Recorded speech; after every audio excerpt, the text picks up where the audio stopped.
thank you, Bhante, for your time. We're so happy that you can join us. So I guess we can start. Maybe others are running late. So Bhante, I turn it over to you. Samantha Chakravalesu Atra Gachantu Devatam Sadhamang Muni Rajasa Sunantu Sagga Mokkadang Dhamma Savana Kalo Ayang Bhadangha Dhamma Savana Kalo Ayang Bhadangha Dhamma Savana Kalo Ayang Bhadangha Namo tassa bhagavato arahato samma sambuddhassa. Namo tassa bhagavato arahato samma sambuddhassa. Namo tassa bhagavato arahato samma sambuddhassa. Mata yatha niyang puttang ayusaika putta manorakhe evang pe sabba bhutesu Manasang bhavaye aparimanam.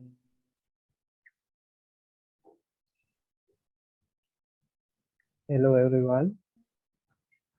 Thank you for inviting me to this special Dhamma event.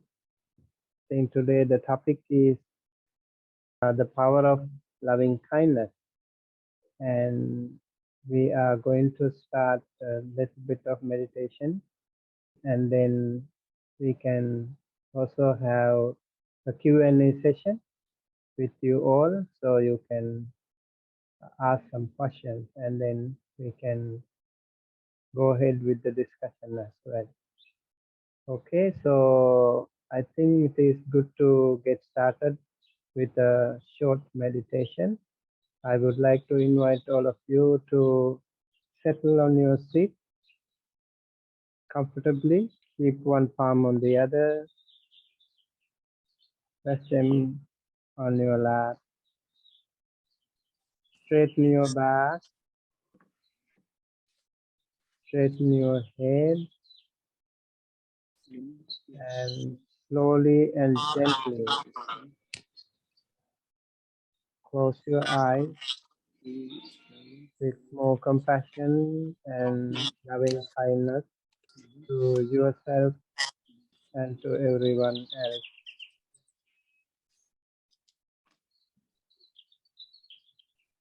I will conduct this as a guided meditation, so we will be in the same page together.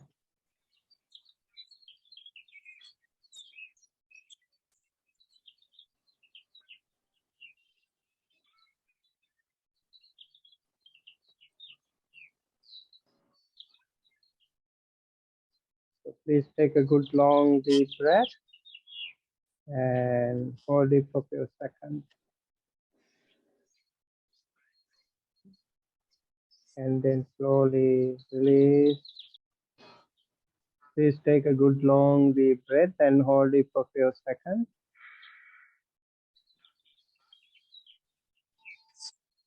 And then slowly release and relax.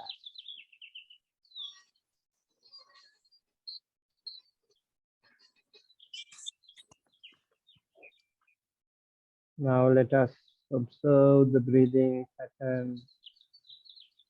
Breathing in and breathing out.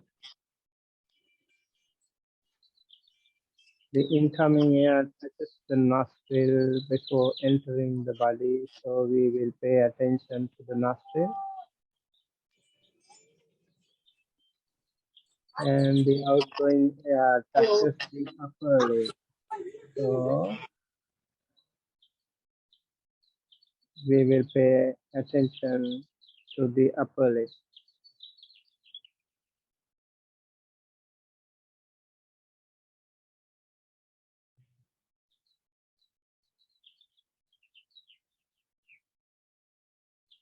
We have to calm ourselves bodily and mentally. Focus on our breath for a while.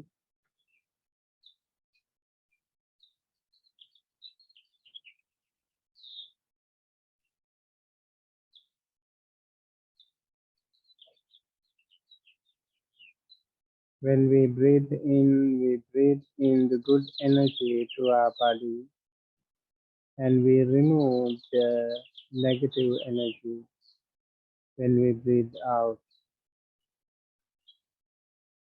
Breathe in through the nose, to the nostril, and also breathe out through the nostril.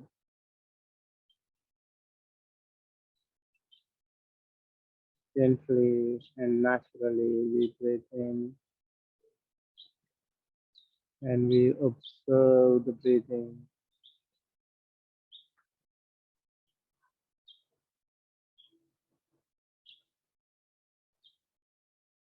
Relax the body and relax the mind. Also, if you close your eyes, you can listen to some sounds outside. Just be mindful about that. Recognize them. Don't get carried away. Come back to the meditation.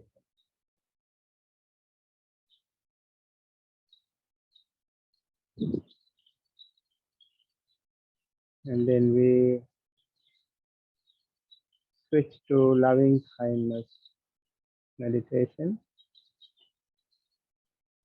Let us scan the body. We will start our loving kindness meditation with ourselves first.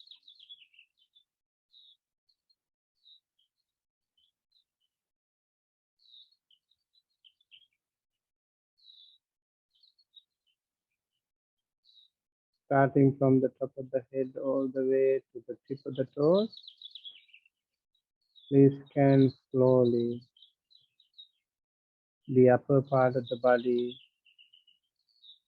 the midsection of the body, and the lower section of the body.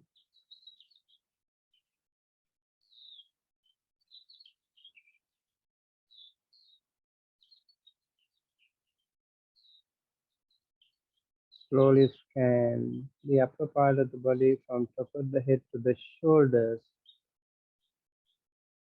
Slowly scan and identify the organs, external and internal, as much as you can. If you have any difficulty, discomfort, pain, numbness, pay attention to that area a little bit more and send loving kindness. May I be well and happy and healthy. May I be well and happy and healthy. May I be well and happy and healthy.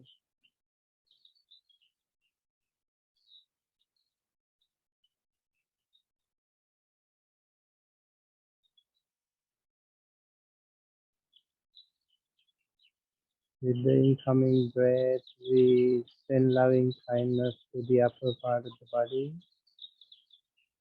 All the cells, all the organs, in and out. May they all be well, happy, healthy. May I be well and happy and healthy. May I be well and happy and healthy.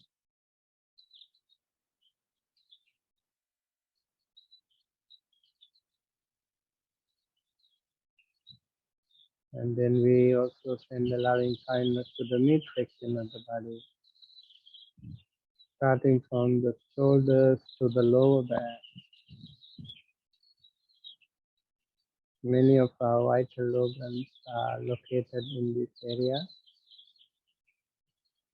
So if you have any special attention, if you need any special attention to any particular area here, you can think of it.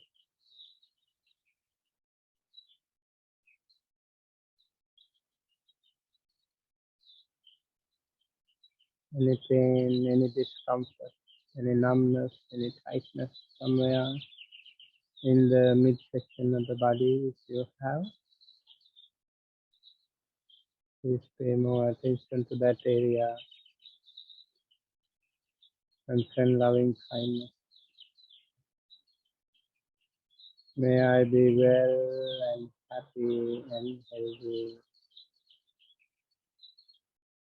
May I be well and happy and healthy. May I be well and happy and healthy.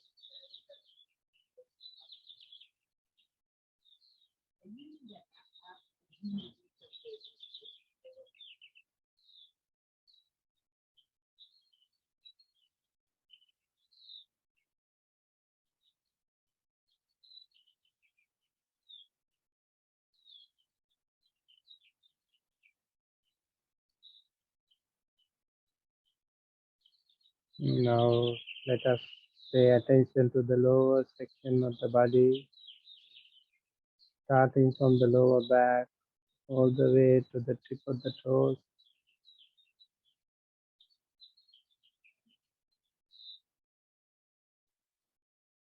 Scan throughout the lower section of the body.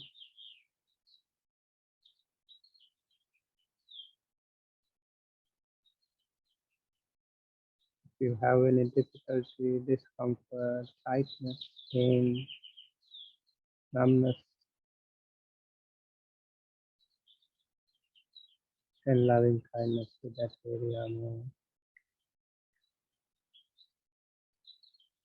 May I be well and happy and healthy. May I be well and happy and healthy. May I be well and happy and healthy.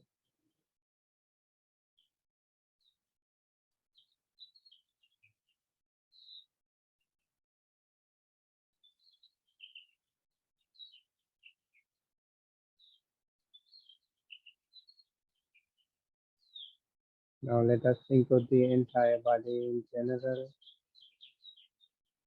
Send loving kindness to the entire body in general. Quickly scanning, just like you are entering a swimming pool. The whole body is covered with the water.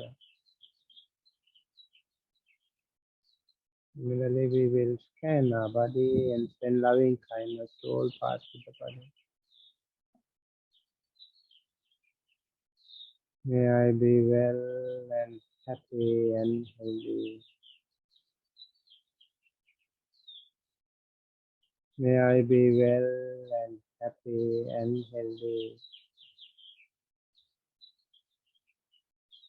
May I be well and happy and healthy.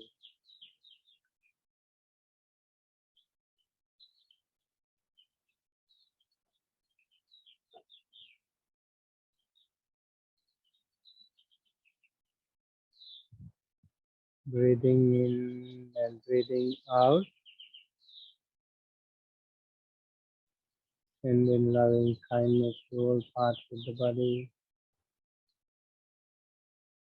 May I be well and happy and healthy. May I be well and happy and healthy. May I be well and happy and healthy.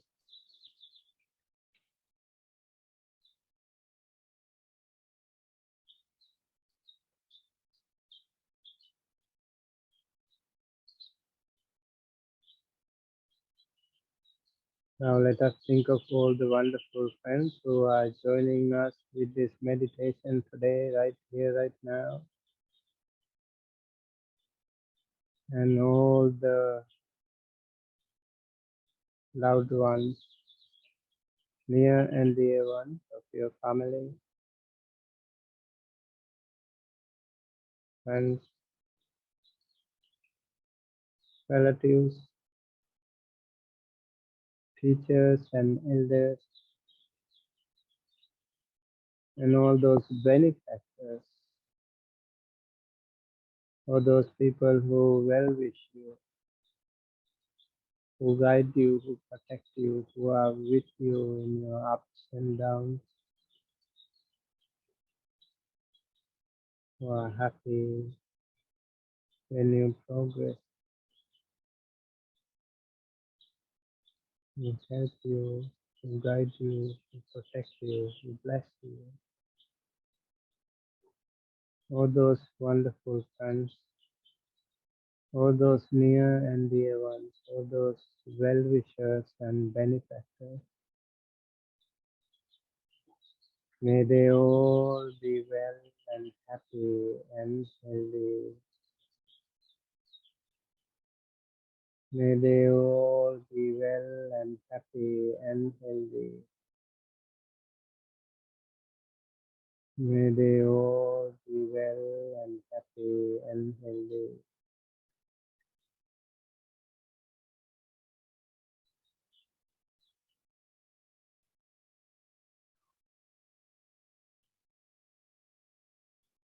Let us also think of all the neutral ones in the world.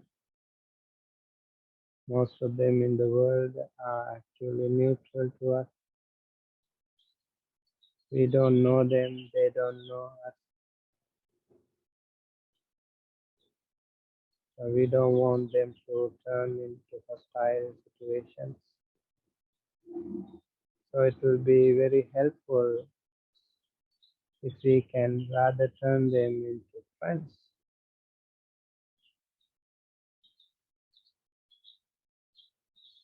if not neutral.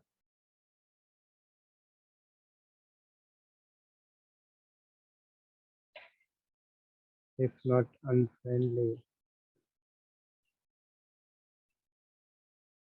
So with that good intention, let us also send loving kindness to the vast majority of the world who are neutral to us.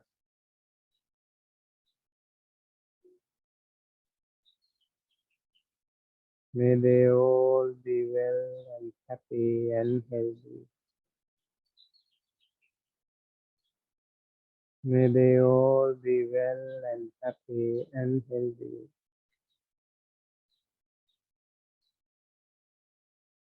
May they all be well and happy and healthy.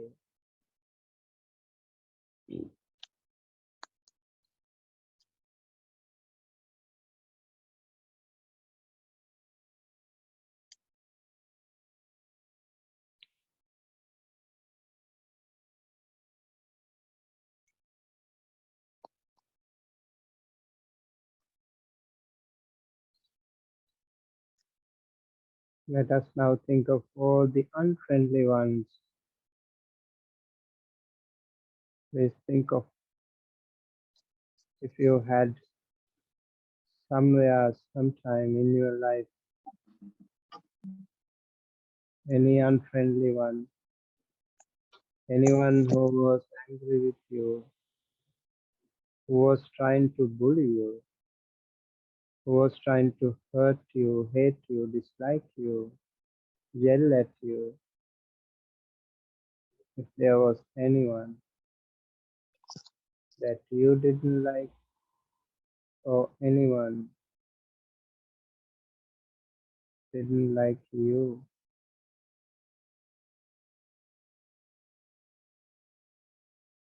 maybe in the course of time they have turned into neutral position, but maybe you are still holding on to that. So now we need to clear our mind.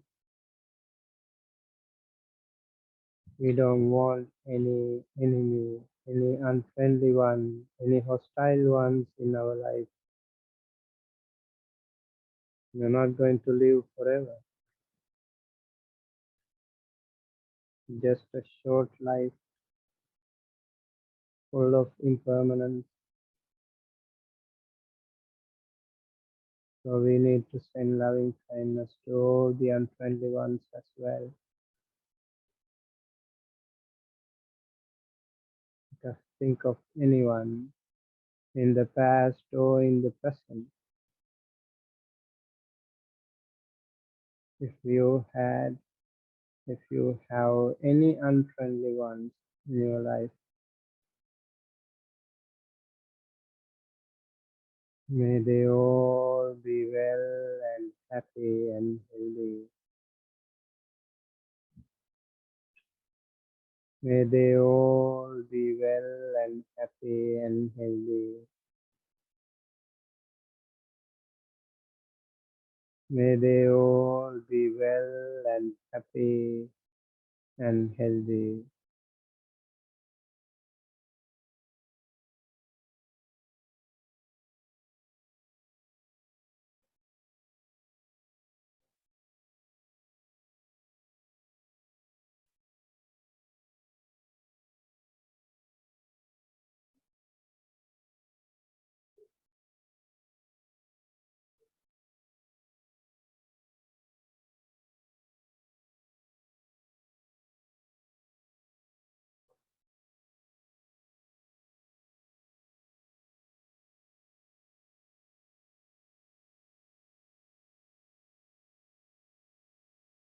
May I be well and happy and healthy.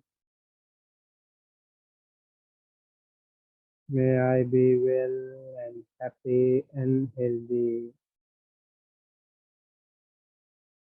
May I be well and happy and healthy.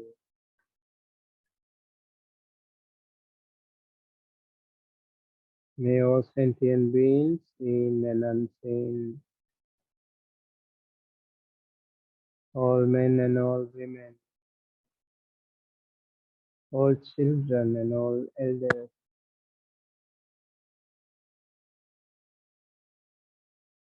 all sentient beings, humans and non-humans,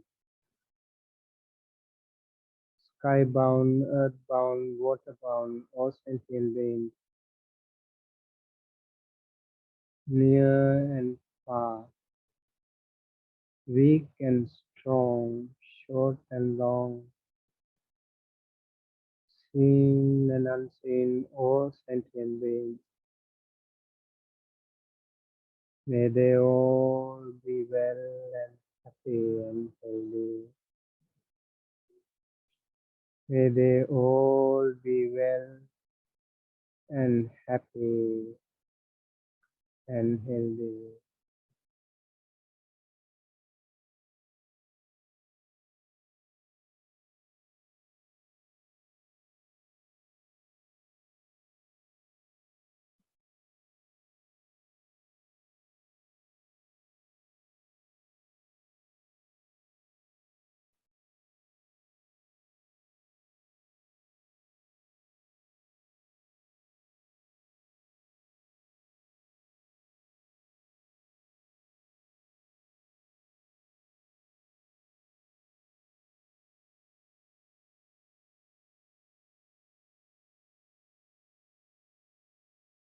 Okay, please take a good long deep breath and hold it for a few seconds.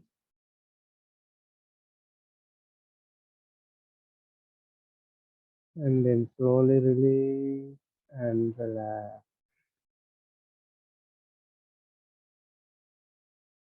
With closed eyes, keep your palms together close to your heart and say 3 times. Sadhu,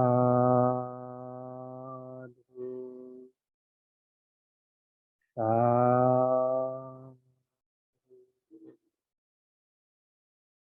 sadhu.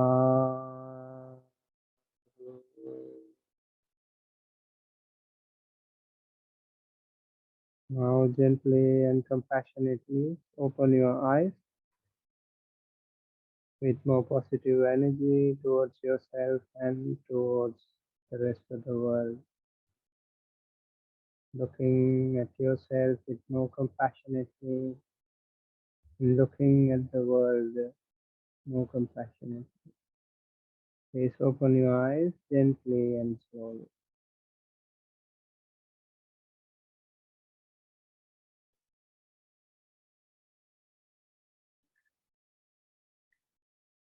Okay, that's the beginning to our meditation and Dhamma discussion today. So the topic here was the power of loving kindness. If you have any question in between, maybe you can raise your hand or text here, whichever way is fine, and then we will also continue our discussion. Yeah, one of the most important aspect of our human life, I think, to be kind. It's very important. In Buddhism, we have 5 precepts, 10 precepts, 8 precepts, and many, many precepts are there. All of them start with loving kindness. Do not hurt others. Do not hate others. Do not use harsh words to hurt others. Physically, verbally, or mentally, do not hurt others. This amazing teaching of loving kindness is really a very important human need. I think today it is more important than ever before. We just feel that the world needs more and more loving kindness and more compassion. In Buddhism, we also have something called Brahma Vihara. Brahma Vihara means sublime state like Metta, Karuna, Mudita, and Upekha. So, Metta means the loving kindness, the unconditional, boundless love and kindness to all sentient beings, not only to yourself, to your near and dear ones, but also to all sentient beings.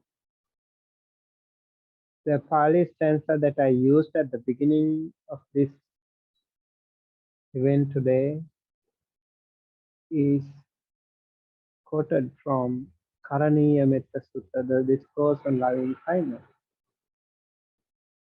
That says, Mata yatha niyang puttang ayusa eka putta manu rakshe evang pi sabba bhutesu manasang bhavaye aparimana. Mata yatha niyang puttang means just as a mother who has only one child, so the mother would protect the only child even at the cost of her own life.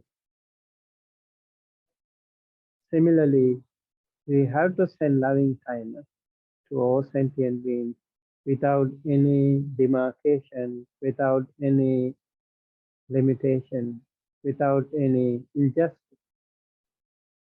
All sentient beings are equally important. Every sentient being has the right to live peacefully, happily, freely. So we have to respect them.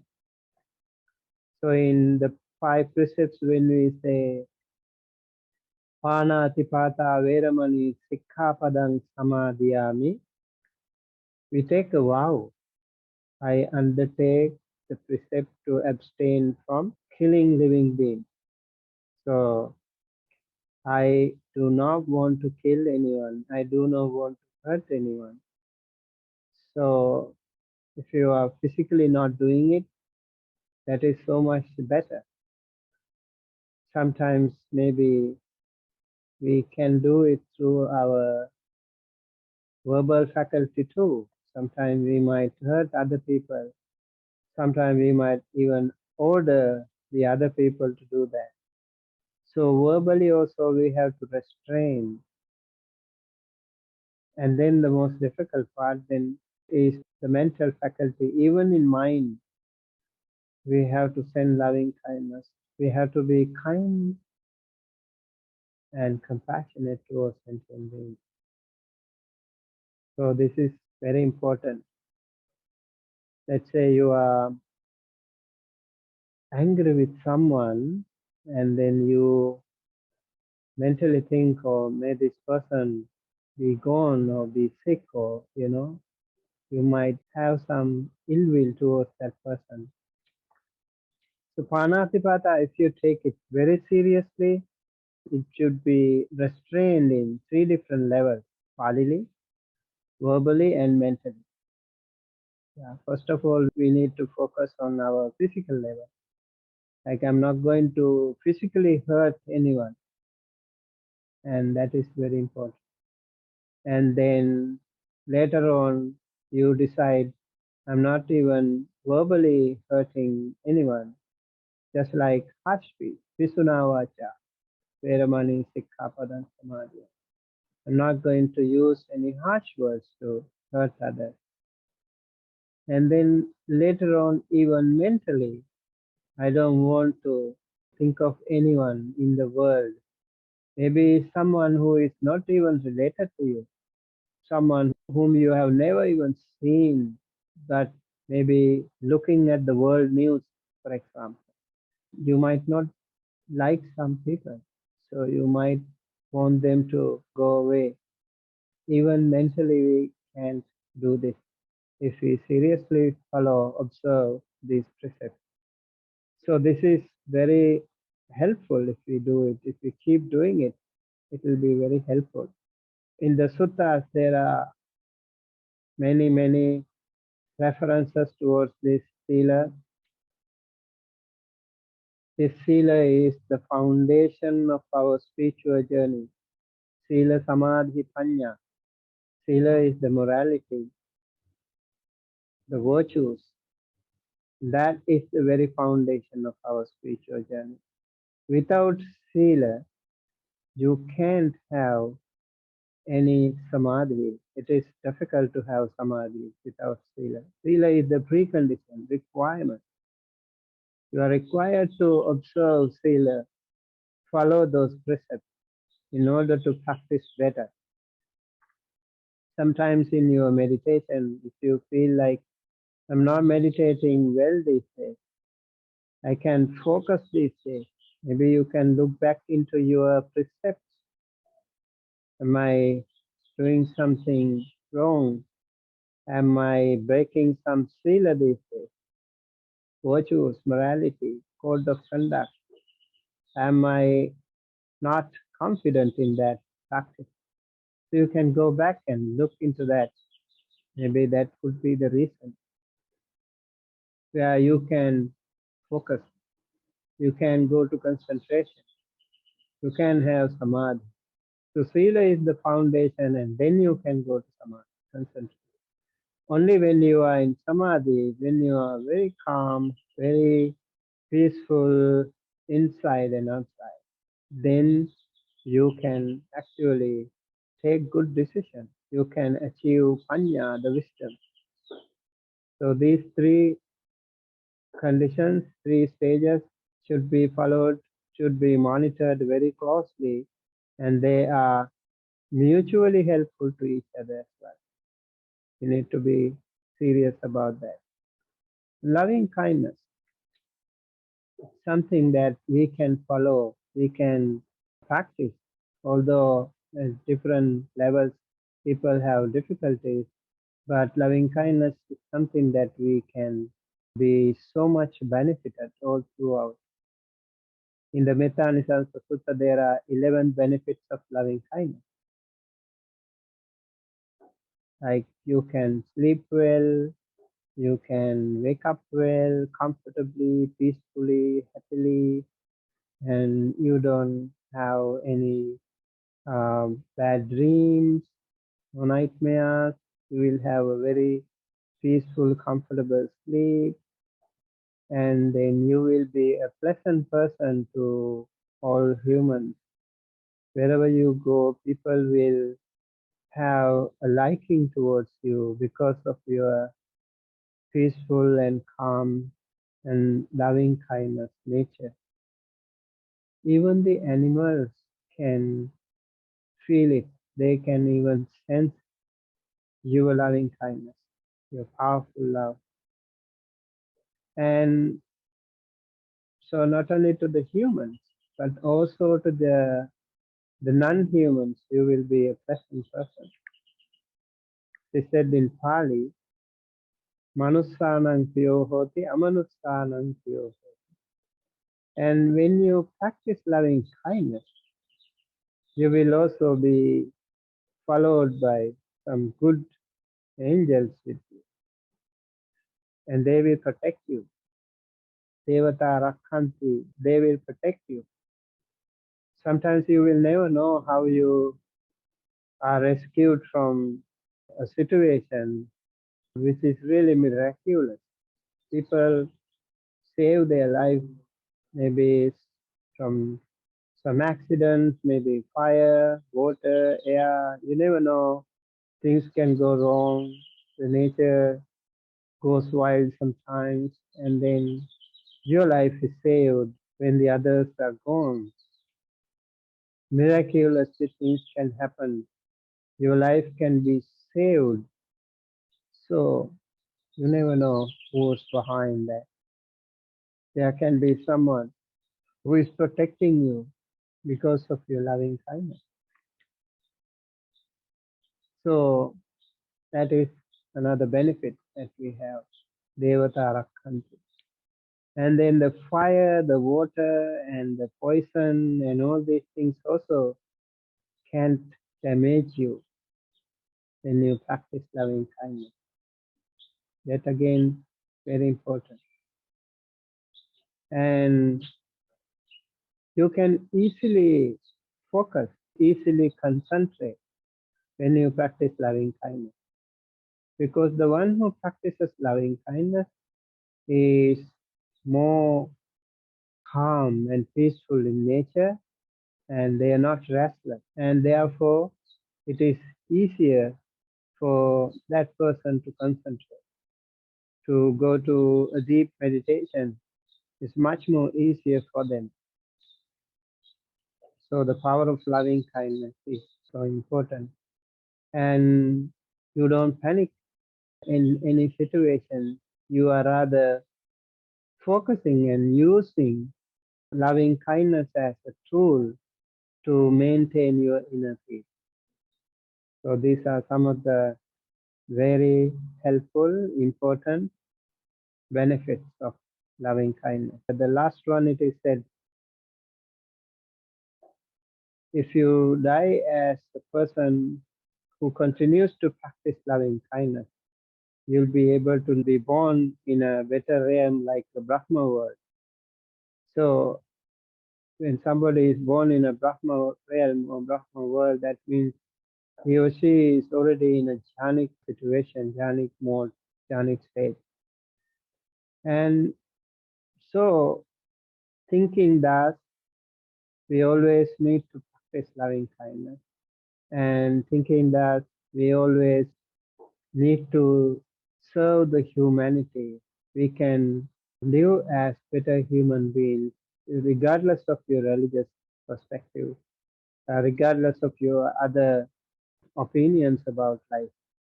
Loving kindness can be a universal language which can be applied anywhere in the world, anytime in the world. That is why it is also called Brahma Vihara. So in Buddhism, we have Brahma Vihara. Metta is the infinite, unconditional, boundless loving kindness to all sentient beings without any limitation. And that is called Metta. And the Karuna is Paradukhe Satihadayang Kampete iti Karuna. That means you are generating compassion towards those people, towards those sentient beings who are suffering. When somebody suffers, your heart melts right away. You want to help in whatever way you can. You feel that emotional help that you have to support that suffering person or suffering being. So that is called karuna.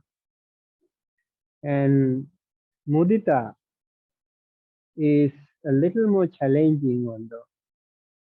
Naturally, when we look at someone who is lesser privileged than you, who is lesser comfortable than you normally feel sympathetic towards that person or compassionate towards that person.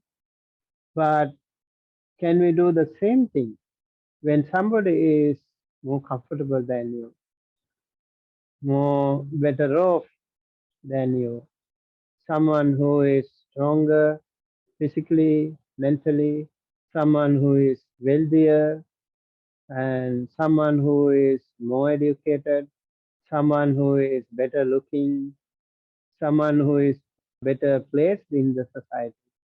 Can you still be happy? Can you still feel not jealous, but have sympathetic joy towards that person?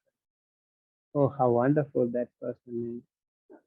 He or she has done so much good karma in the past. Now he or she is enjoying the fruits of those wonderful past karma. And also, he or she has done so much hard work. That is why he or she has succeeded in his or her career. I should also work like that person. I should also succeed. I should also follow that example. So thinking thus, can we be happier? Can we say sadhu, sadhu, sadhu? I think that is a really important practice that we need to think of it seriously. And that is more challenging, as I mentioned. There can be many reasons that we try to find excuses when somebody is better off than you. Let's say like maybe someone who was studying with you at the same class, same course, and then that person is better off having better property and maybe a better car, or better house and better family life. So you might be a little upset with that. You might also feel a little jealous about it. Can we not be disturbed by seeing such people? Oh, how wonderful that person is.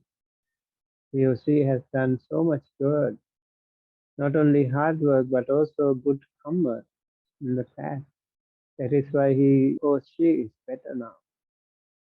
So thinking that if we can generate mudita or sympathetic joy, that is a wonderful practice of loving kindness, another level of loving kindness. And the final one is the equanimity, upekha, which is more challenging in the ladder. So whatever happens around, if someone can still maintain that inner peace, you don't get carried away, you don't really feel disturbed by whatever happens.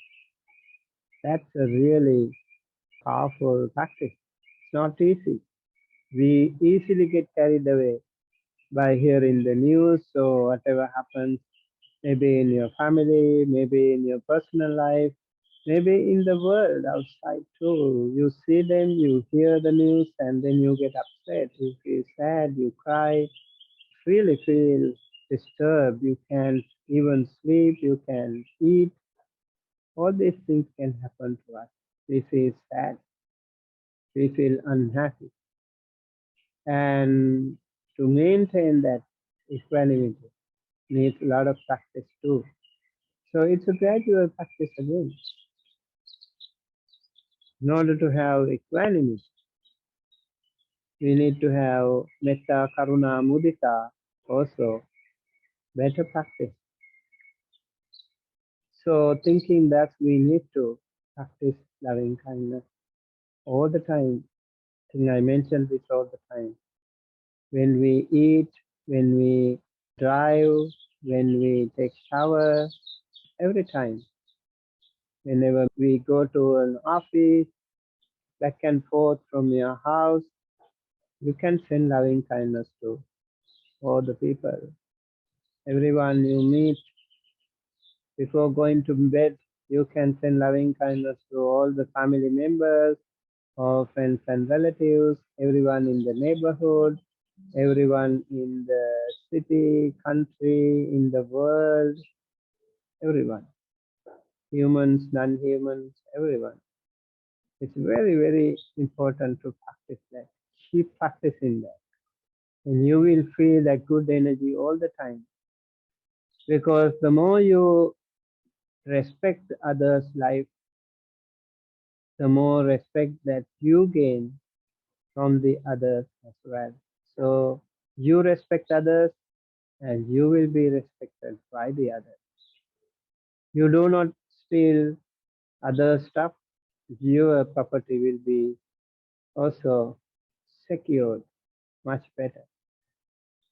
You respect others' property, your property will also be respected equally. You respect others' family life, and your family life also will be respected by the others. So you use loving kindness, you use truthfulness, and you will be trusted. You will be believed by the other people. Everyone will respect you for that wonderful truthfulness in you. So, and also the fifth sila is about drinks and drugs that cause intoxication or heedlessness. That again is a very important practice.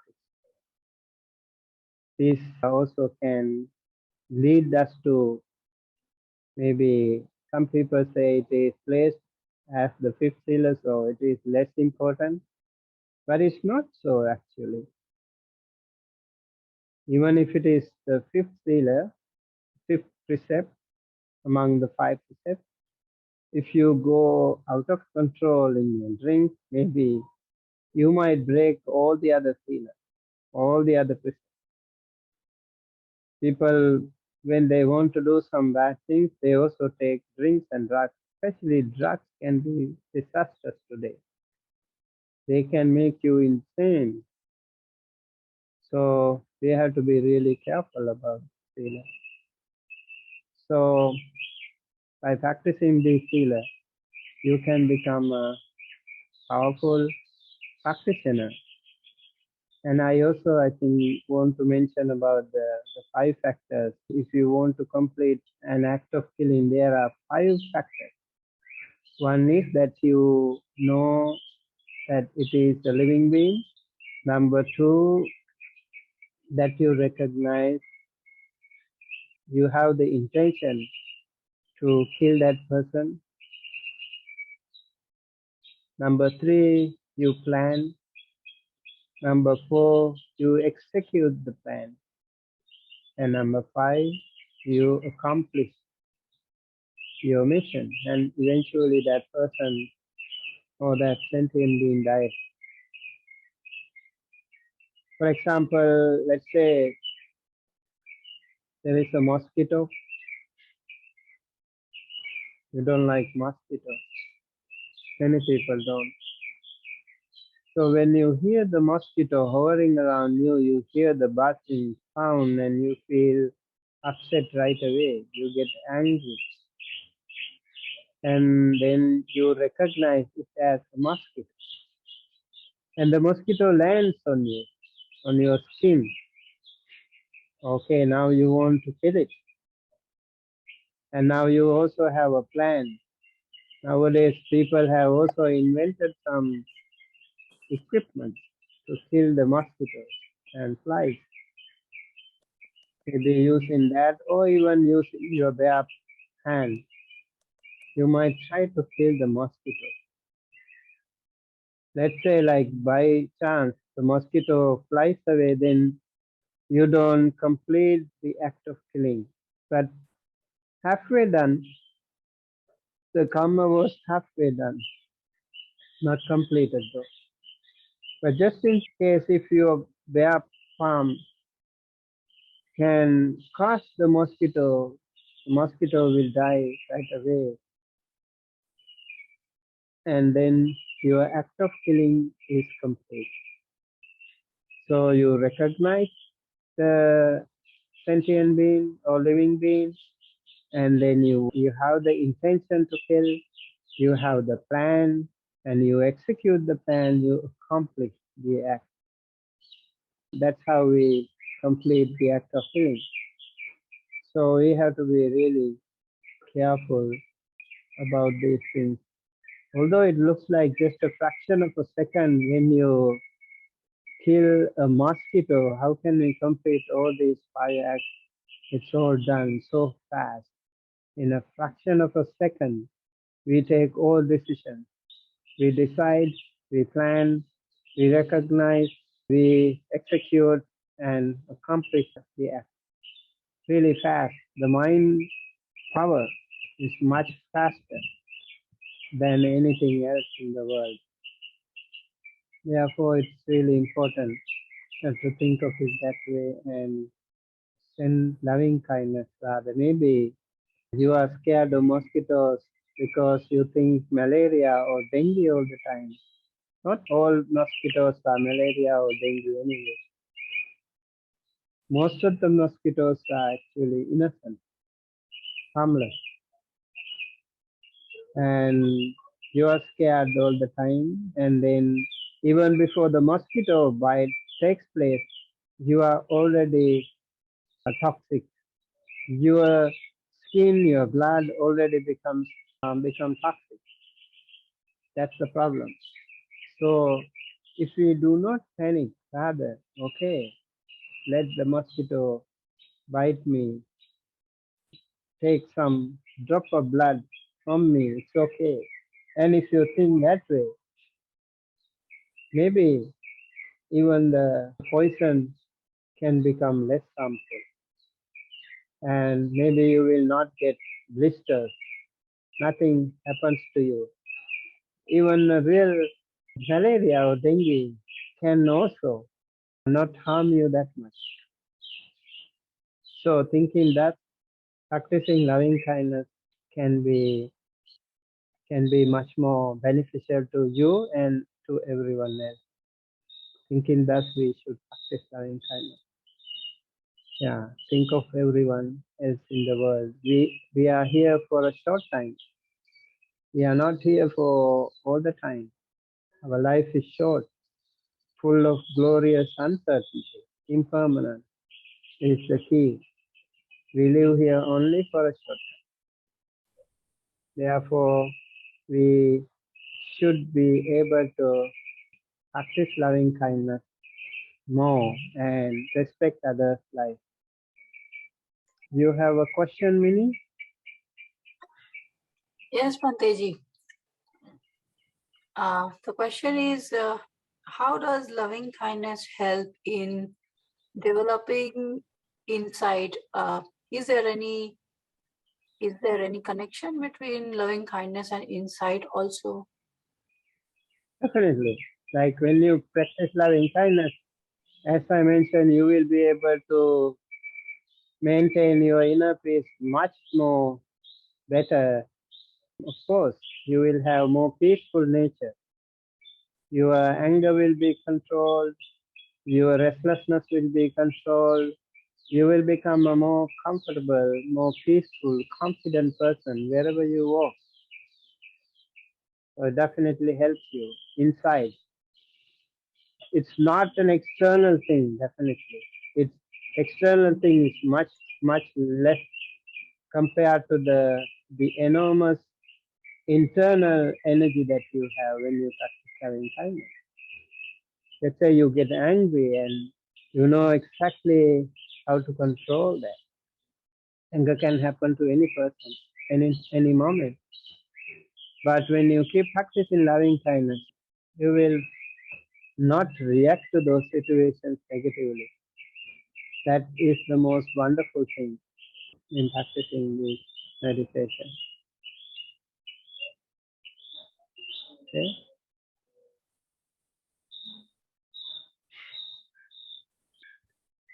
Okay. So loving kindness is really helpful to us. And also when you start practicing loving kindness, you are the one to be first beneficiary because you are not angry. You are full of peace, happiness. So you are benefited first. And then when you keep practicing loving kindness, the other people around also be benefited. That is the other benefit. All the Buddhas, every day, they practice Mahakaruna Samapatti Samadhi. Every single morning, early morning, they go to that deep Samadhi and they actually scan the world. Whom should I rescue today from this samsara? Who is eligible to be rescued from the samsara? Who deserves more loving kindness, more compassion from me? Whom should I help today? And that way Buddha decide and find someone to help. And that is exactly how the Buddha rescued Angulimala. He rescued Sunita, Sopaka, and Pukusati. Many people who were about to die and miserably they were scheduled to go to lower realms. Angulimala was a great example how Angulimala was rescued by the Buddha when he was about to kill his own mother. Buddha appeared in between Angulimala and the mother. Angulimala was happy to kill even the Buddha. He was having that intention. So he went there, chasing the Buddha, which he could not do.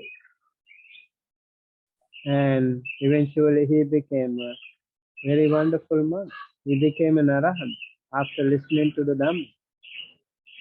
And he even prayed for the pregnant mother. And later on, the Buddhist monks used Angulimala Parita as a powerful blessing to all the pregnant mothers in the world. So it's very amazing, like someone who was a ferocious monster, he took complete U-turn. He changed into a person so full of loving kindness. And in the case of Patachara, in the case of Kisa Gotami, in the case of Sunita Sopaka, even Alavaka and Mata Kundali, Buddha rescued all of them by timely intervening. In the case of Pukusati, Buddha even went to the middle of the road. He didn't wait for Pukusati to come to the temple because Buddha saw his life is short. He wouldn't make it if he was waiting. Therefore, Buddha went in between to the middle of the road and then he met him and preached the Dhamma, and Pukusati cut short his life somehow, but as an anagami person. So sometimes the Buddha's mission was to rescue some people from going to the lower realms, falling to the lower realms. Because if you fall to the lower realms, it will be very difficult to come out of it. Your suffering will be so long and it will be difficult to come out of this samsara as well. So maybe the next option was to send them to, help them go to celestial beings, heavenly realm. In the heavenly realm, there are many more good people, good devas, good celestial beings, so that they can have good association, and that will be more helpful for them to encourage them, motivate them to do much better, and eventually get rid of the samsara. So Buddha's one strategy was to avoid the dugati or the lower realms. So that is one way of helping the mission of the Buddha. In the case of Mata Kundali, that's what happened. Mata Kundali was about to die, just about to die when the Buddha appeared. In timely manner, he appeared. And Mata Kundali was sleeping, facing towards the wall, and Buddha sent a light. And then Mata Kundali turned towards the Buddha, saw the Buddha. He was so happy to see the Buddha standing right in front of him with so much loving kindness and compassion. Seeing that wonderful person with so much loving kindness and compassion, he passed away and he was born in a heavenly realm. And later on, he came back. He rescued his family. He rescued many, many friends. So therefore, rescuing him was more effective. If he went to a lower realm, it would be a different story altogether.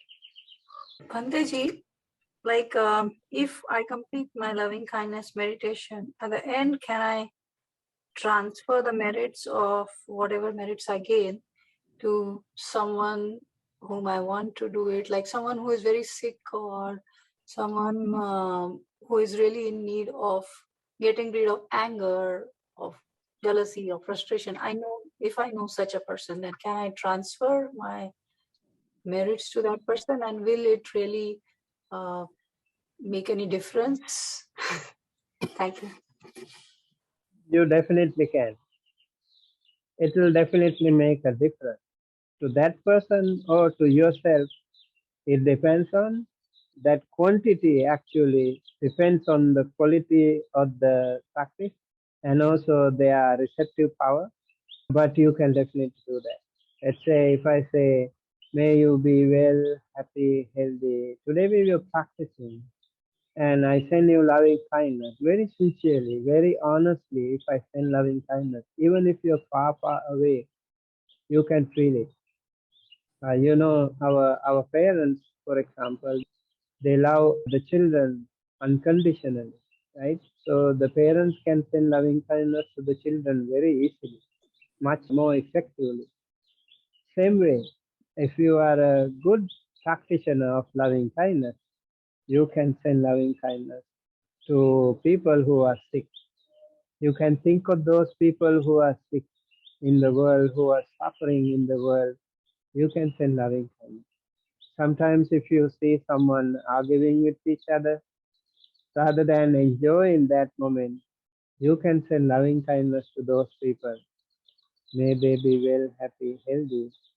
May they not feel uncomfortable. May they not be overwhelmed with anger and frustration and depression. May they be more comfortable with peace and happiness. You just think of it in your own mind. Send loving kindness to those two people. Sometimes you see that. Our human psychology mostly is actually negative. You enjoy such moments. But in loving kindness, we act the other way around. We send loving kindness to those people too. And if someone is sick, definitely we should be able to send that. And thinking of that person, you continue to send loving kindness. That person will definitely be benefited. Even someone who is sitting next to you, maybe you dislike that person. You're not in good terms with that person. You still can send loving kindness to that person. You never know how it works. it can work with miracles coming your way. That person can melt his heart or her heart eventually. You send loving kindness to those people who are unfriendly with you, who hate you, who dislike you, maybe your colleagues, your co-workers, your supervisors, maybe even your family members. You never know. Send loving kindness to them all the time in your heart. In your meditation, you can definitely do it. But even otherwise, you can do it. Let's say like you go to the office, see someone, first one that you encounter, send loving kindness to that person. Maybe a visitor, maybe a gatekeeper, security guard, you never know. Send loving kindness to that person. So go to the office, see someone, meet someone, customer, everyone, even before talking, send loving kindness to that person. As that now in a Arya Dhamma, Bhante mentioned, even when you call someone, before calling, you think of that person, send loving kindness. Some people even call you, and before answering, just take a moment to send loving kindness before answering. Maybe that person in the other side will be in a depressing mode. Just in the morning, it happened to me. I got a few calls actually. People were talking about their own problems. So I think sending loving kindness to them even before starting the conversation is much more effective way to help them and also to maintain your inner peace. Yes. Like spreading loving kindness, does it have any limit? Like, can I spread it only in this realm, or can I send it to hell realms also? Just in case, like, I'm just asking. I don't know. Yeah, I think when I said metta is unconditional, boundless, and infinite. So metta can be practiced to everyone. And also karuna is for the suffering beings, right? So all those people who are suffering, maybe suffering in the war zone, suffering due to pandemic, or suffering due to karmic sickness, you can send loving kindness. Even humans, non-humans, everyone, we can send loving kindness to all of them. If you are so compassionate towards all of them, think of all the suffering beings in the lower realms. May they all be well, happy, healthy. May they be able to come out of their suffering as soon as possible.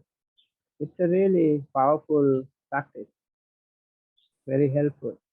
Even when you go to the plane, travel by air, when you go to the plane, think of those people around and think of the pilot and the cabin crew and all the passengers. Send loving kindness to them. Before entering the airport, also you can send loving kindness. There is no end to this loving kindness. When you eat, send loving kindness to people who, all the farmers, who the transporters, or the people who clean those food and pack them, and you are so happily enjoying the food because of the hard work of so many people. We can send loving kindness to all of them. Okay, I have another question from Sud. Thank you, Bhante, for taking my question. So it seems like loving kindness helps in the sense that it gives good karma. But there are times when, sometimes you don't have loving kindness in your mind. Anger takes over the mind, and one may not act on that anger, but one can see it arise in the mind. In that sense, will that generate bad karma? And if it does, is the bad karma in terms of its power comparable to the loving kindness, let's say one may feel in their mind, in the sense that, well, you're not acting on the anger, but does it create, you see the anger arise and then pass away, but did that basically generate bad karma? So on the basis of anger, if you generate the karma verbally, mentally, physically, it can be mentally, it can be physically, it can be verbally. Depends on that. If you seriously practice, we have to think of all these three sense doors. First of all, physically, you are not reacting. Let's say you are angry, you are not beating someone, you are not hitting someone, you are not using your physical power to hurt someone. That is first thing. Some people even can't control that. They might try to quarrel with people. Sometimes you want to smash on the other people. When you get angry, you are out of control. So the person who practices loving kindness, he or she can also control physically. And then the other thing is verbally. It is also difficult to control when you are angry. You don't know what you say. You might hurt other people, like maybe years of friendship will be shattered into pieces in one single word. Can we control ourselves not to open our mouth when we are angry? At least I always say, like maybe first 90 seconds. When the triggering of your anger happens, you need to monitor that. Okay, anger arises, as Sud said. Anger arises. Okay, it is now there with me. I can feel my whole body is warming up. My brain, my head is spinning, and my heartbeat is increasing. I'm shaking. I want to smash that person, or I want to really hurt that person. So can we be so mindful not to say a word at that time? Because you are out of control. You have no control over your anger. You don't know what you say. You might lose a wonderful friend. Even you might break an important relationship. Maybe family, maybe relatives, maybe friends, whosoever. So we have to be really careful. Maybe later on, when you are cool down, you can go and talk to that person. That's a different thing. But when you are angry, you need to observe it. You need to control. That's very, very important. It can be very helpful too. And later on, you might think, oh, how wonderful. I did not say a word today. Otherwise, I would say something. And today I was able to control myself. I didn't say a word. I'm so happy. That way, it will be beneficial to you and to the other person as well. Yes. So in that sense, Bhante, so when anger arises and you see it in your mind and say, this is not me, this is not myself, anger passes away on its own. You didn't act on it. Did it generate any bad karma? Well, you didn't act on it, so it's fine. So mindfulness is working with you as a gatekeeper. I say mindfulness as a gatekeeper who is protecting you. And so at the beginning, you even allowed the anger to come in. And later on, you are so confident, you empower your mindfulness so well that the mindfulness will take care of you. And the mindfulness will not even allow your anger or all the negative energies to come and impact you. Yes. Very good thing is you are not acting physically. You are not reacting physically. That is the most important. And the second thing, you are not reacting verbally. And third, you are even mindful, as you said. Okay, this is not even mine. This body is not mine. So how can we say like anything else is mine? So I used to say to someone when that person was asking me about the yelling of other people, it easily triggers your ego. It hurts your ego, and when your ego is hurt, you want to react very badly. So I said, okay, you think of fire aggregate. You yourself are a fire, and the other person also is a fire aggregate. Just think of that way. Just like puppets, you know. So puppets are yelling at each other. One pi aggregate is yelling at another pi aggregate. Thinking that you will be able to laugh at it rather than getting angry. It definitely doesn't happen overnight. You need years of practice for that, but it is possible. It definitely is possible if you keep practicing. Okay? Yes. You can always do that, and if you continue to do that, you will feel more confident. Wow, I can control myself. I know now I can do that. I don't get angry now like before. I don't say harsh words like before. I'm much more comfortable. I can keep quiet when it matters the most. So it's good. You don't hurt others. Thank you, Bhante. Is it okay if I ask one more question? Sure. In terms of the other Brahma Viharas, such as Mudita, Karuna, and Upeksha Bhava, how does one develop these in meditation, or is it only in action outside of meditation that we develop these, or can we develop these while in sitting meditation? The theory should be practiced in sitting. Sitting is a really powerful practice. Most powerful, I would like to say. But then you can also apply that theory every single moment, all your actions. Especially Anapanasati, you have to practice by sitting only. But metta, loving kindness, you can practice in all the four postures: sitting, standing, walking, and laying down. There is no limit to practicing loving kindness. Let's say you see someone who is suffering, you definitely want to help that person in whatsoever way you can. And even send in loving kindness, and as I mentioned, like let's say it's two people fighting each other, maybe you see them, oh, I can't handle that. It's a difficult situation for me. But in your heart, you can contribute. May they be well, happy, healthy. May they be able to control their anger. May they not hurt each other. May they calm down. You can do that. Even in your heart, that's a contribution.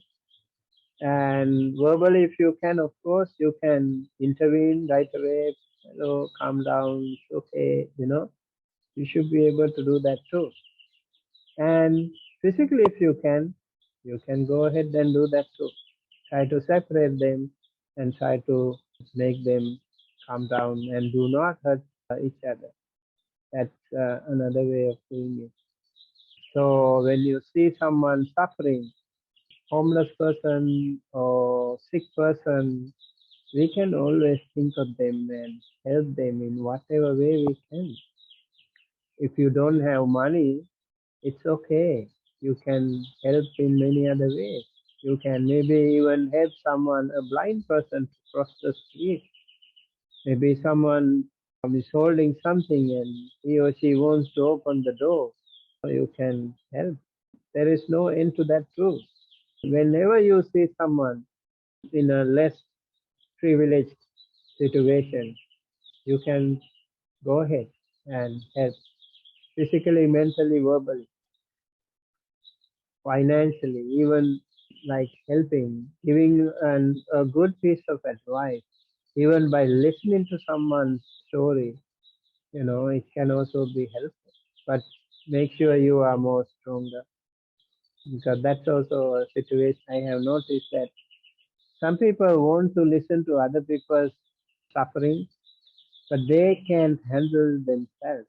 So that's not a good situation. You need to be stronger within first, and then you can help other people. You can listen to other people's stories without losing your own inner peace, without harming, without endangering your own inner peace.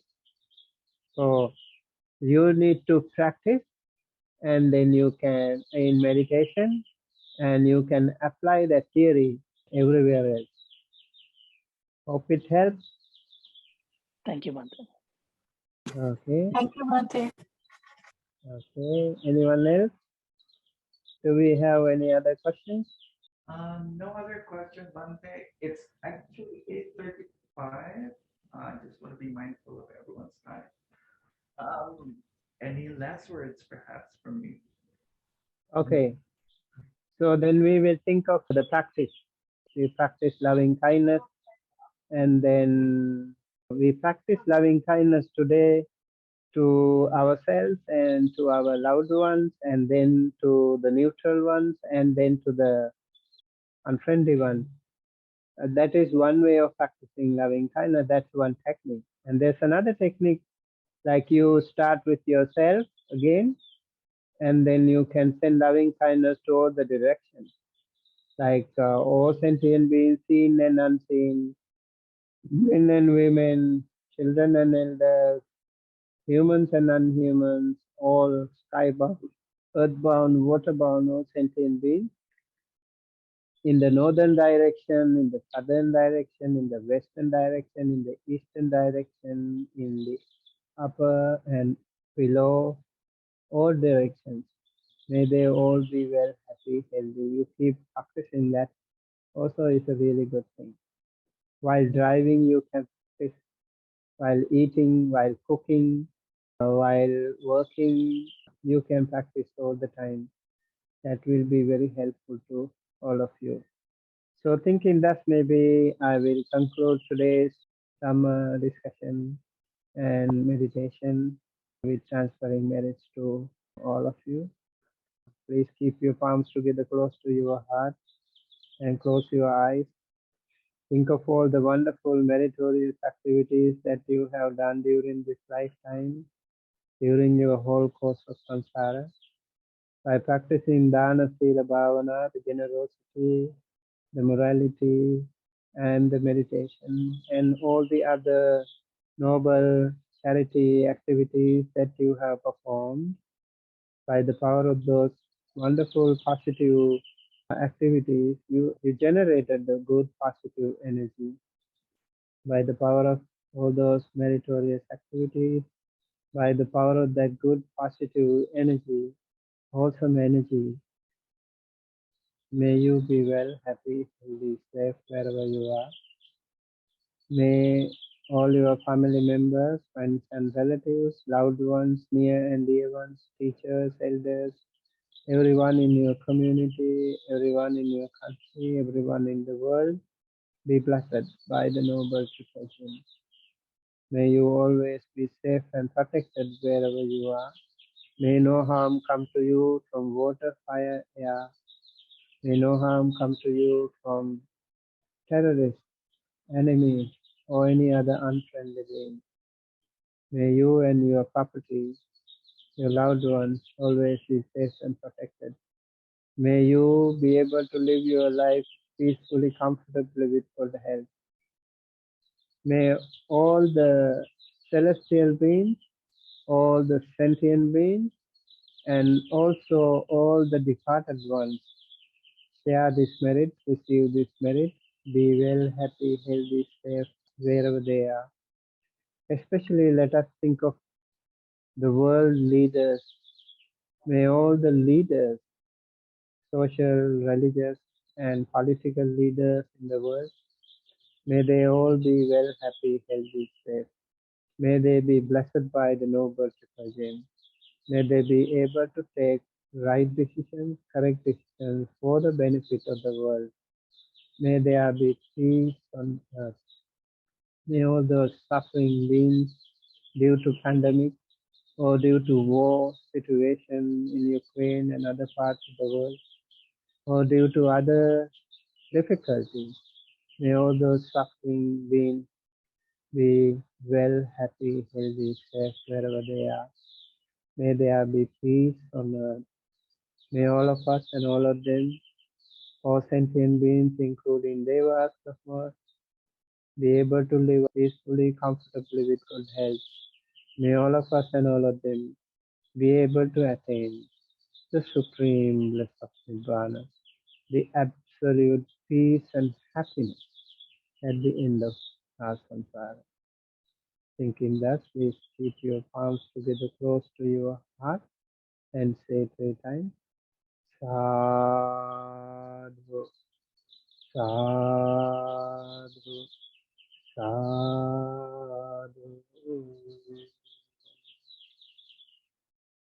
Sabbityo vivajjanto sabbarogo vinassato mate bhavatvantarayo sukhe dighayo bhava bhavatu sabba mangalang rakshantu sabba devata sabba buddhanubhavena sada sutti bhavantu te Bhavatu sabba mangalang rakshantu sabba devata sabba dhammanubhavena sada sutti bhavantu te Bhavatu sabba mangalang rakshantu sabba devata sabba sanghanubhavena sada sutti bhavantu te Abhivadana Silisha Nichang Vadha Pachayino